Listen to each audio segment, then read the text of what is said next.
Welcome back to our mini-series of witch specials in between arcs 4 and 5. Now we go on to the Orube special. The Orube special takes place during arc 4 between chapters 44 and 45 according to the internet, but this could really fall anywhere in arc 4 in my opinion. It's just Orube's off-screen adventures. It seems like this takes place just about when she doesn't go to Kandrakar to save Elion. It makes sense. It's a little unclear if it actually is going place during that time, but again, it would make sense. We see Orube having an identity crisis, slumped over the sink, looking sadly into the mirror. She traces into the steam, Orube or Rebecca. She lies awake at night, wondering if she's still a warrior, if she's just a spare member of the Guardians. She feels unnecessary and stagnant. Before dawn, she's training in a park. She recalls something Luba taught her. Quote, "Your life will be an endless training. When you believe you have reached perfection, you have lost. You must keep going. If your sword breaks, use your hands. If you can't use your hands, use your feet," and so on. Some people see her training and comment that she is out there every morning. She remembers more. Quote, "Cowards attack those that are defenseless. A true warrior does not show her strength and avoids regret." We see that Orube is now a regular customer to a bakery. The chef there has been trying to create a pastry that lives up to one from her region, a Nuzal from Basiliad. In case you're wondering. She thinks it will never live up to one from Basiliad. She has a flashback of her childhood. Last time, the pastry was too sweet. This time, the chef did an onion and mint puree with strawberries and cream. If you look closely at her childhood flashback, the Nuzal looks like a classic pig with an apple in its mouth. More than a pastry. A nosy nincompoop hears this recipe and judges Orube for it. Orube asks if they know each other. An excellent comeback to say, mind your own business, by the way. Apparently, this lady knew Miss Rudolph, and that even though she taught math at Sheffield Institute, she still went to the neighborhood watch meetings. Orube responds by saying she doesn't have time to make it. Then the woman asks about her studies and why her daughter never sees her on campus. Orube wonders if this lady has an off switch. She gets flustered when she asks about tests, saying she's had a lot of tests. I mean, this is a test of her patience right now, after all. She walks out saying farewell. They call her rude. She muses this is not the type of danger she's been trained for. Earth life confuses her. Her neighbor from Arc 3, Ray Fieldstein, shows up. He says he wants to know Orube better and randomly adds, "I don't like when people call you weird."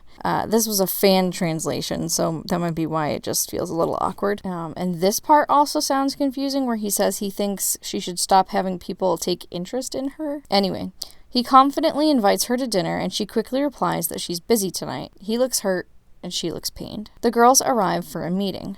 Cornelia suggests Orube should get more friendly with her neighbors, especially if she wants to renovate. Orube says renovating may not be worth it. She's not sure she'll stay in Heatherfield for good, and people are questioning her now. She feels like she hasn't been doing much of anything, remembering Luba saying that Orube's life will be an endless training. She also adds that working part-time at the pet shop doesn't keep her busy enough. Will suggests that she actually starts college. Irma says you'd be the first cat with a degree. And my translation has Orube respond with, "Cats are not donkeys?" I don't get it. Orube recalls Luba having her read, copy, and remember a bunch of rules. Irma tells her to wink and wave her hair like Cornelia to attract guys. Cornelia whispers to Will, asking if she's ever actually seen her do that, and Will laughs, saying she'd love to see it. Orube heads to the university in whatever Sector 17 of Heatherfield is. She spots a sleazy guy that seems to get around the rules. He's talking to a young woman about a schedule he somehow got approved for her. His name is Ambrose, and he tells Orube he's the guy to see about information, and goes to boop her on the nose like he just did to the previous lady. She stops him and gives him a chicken wing, holding him before tossing him over her shoulder. The young woman in pink tells her to apologize. He's not a good enemy to have. She says, "We'll see about that." She runs into the fireman from Arc 3. She tries to remember his name. It's Joshua. He's headed to a lesson and asks if she's also headed that way. She replies, "Why not?" She gets away with sitting through the class, and that would likely not fly at most universities as they like to have your money before anything else. So this is a journalism course, and Orube at first seems bored before Professor Corder says it takes courage and willpower to succeed in journalism, that it is a constant training, echoing Luba's words. These words resonate with Orube. For the first time, she has hope she can fit into this world and be useful. Orube asks Joshua how she can join the school paper. He says she'll need to meet the editor-in-chief. Orube misunderstands and asks her if she'll meet her in battle with her bare hands or a weapon. There's an awkward silence before he laughs and says even cannons aren't enough. Orube huffs in relief. They arrive at the office of the school paper. It's been ransacked and the computers were stolen. They're thinking of closing the paper for the year. They suspect this is the same person that's been threatening them. Orube challenges them. As journalists, shouldn't they be trying to figure it out? Isabel, the editor-in-chief, doesn't seem to like Orube and says if she wants to join the paper, she'll need to photograph the perp. She temporarily blinds herself with the camera and Isabel almost changes her mind. Before she can, Josh suggests that they chat over dinner and rudely says that they go to Rebecca's because she, quote, lives alone in a big house. Never say that about anybody.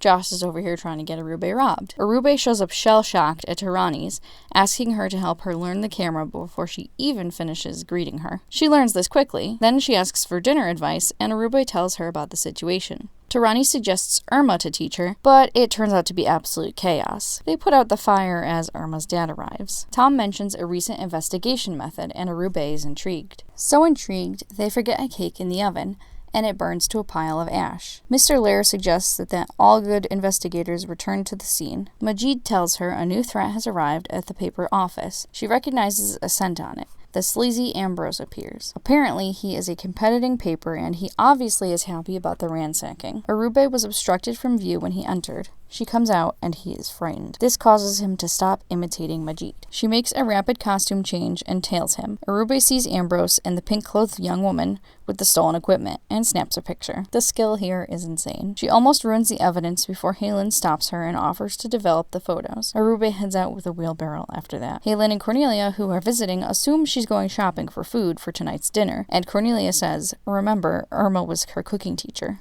A little rude. The next we see her, she starts to cook by getting water, but her sink is broken, and the group from the school paper arrives just then. She discreetly brings Joshua in to help. He egotistically says, I like you because you always give me reason to show off my talents. They think dinner is ruined, but Cornelia sent her family caterer ahead, predicting disaster. The group is impressed. Joshua, after all, tried to say that Orube is a wonderful cook, without him actually knowing. Orube rolls out the wheelbarrow with all the missing equipment, and reveals her evidence that Ambrose is responsible for their theft. Orube brushes hands with Josh, and he blushes. He offers they study together. When she steps outside to help load the equipment, her neighbor, Ray, says she really was busy and maybe they can finally have dinner another night. She says maybe. He was creepily watching her house as far back as the caterer arriving. Orube admits to herself there is still a lot to learn about Earth, and as she enters her bath, she now writes on the mirror, Orube equals Rebecca. The special also includes Orube's resume and correspondence with Professor Corder to join his magazine. Highlights include putting the girls as references and to give Knickerbocker compliments when contacted. The professor thinks she's witty and asks her to write a test paper titled The World Around Me. She analyzes types of people she's encountered. She calls Josh and Ray creatives,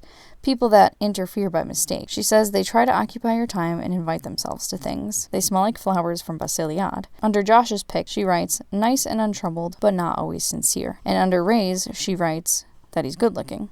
I'll post the rest on Google Drive. Follow the link below. It was cool to see how Orube's been adjusting to life on Earth and that she is also having an internal struggle about it. I love that she's trying to feel at home by trying to have the bakery replicate recipes. And I also like that she actually started enrolling in college and that she actually is part of a love triangle now. Of course, I already know what's coming for Orube, so I don't want to give much spoilers here, especially if someone has not read forward yet.